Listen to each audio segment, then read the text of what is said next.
خليني أسألك سؤال كده. لو في حد واقع قدامك في الشارع وواضح جدا إنه محتاج مساعدة وإنت كنت مستعجل، هتقف؟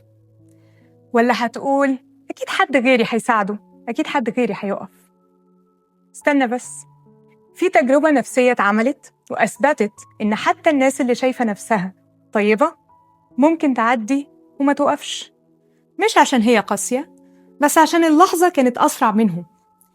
في جامعة في أمريكا عملوا تجربة بسيطة جدا. طلبة رايحين يلقوا محاضرة عن الرحمة، عن مساعدة الغير وعن الأخلاق، يعني رايحين يتكلموا عن الخير.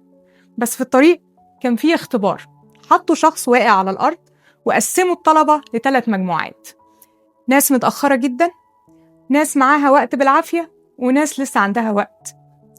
اللي كانوا مستعجلين عدوا، بصوا ومشيوا. ناس راحت تتكلم عن الرحمة ما وقفتش. تفتكر ليه؟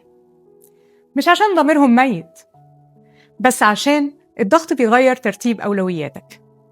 لما تبقى مستعجل عقلك بيركز في الهدف، وأي حاجة بره الهدف بتبقى تشويش، حتى لو كانت إنسان.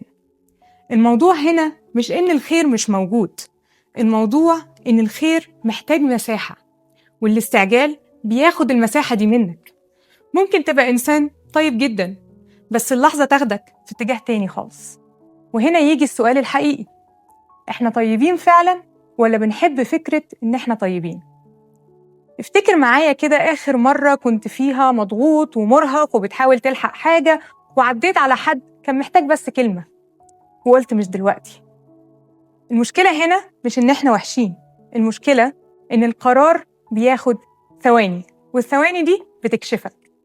يبقى السؤال اللي تسأله لنفسك مش أنت كويس ولا لأ، السؤال وقت الضغط هتختار إيه، الهدف ولا الإنسان؟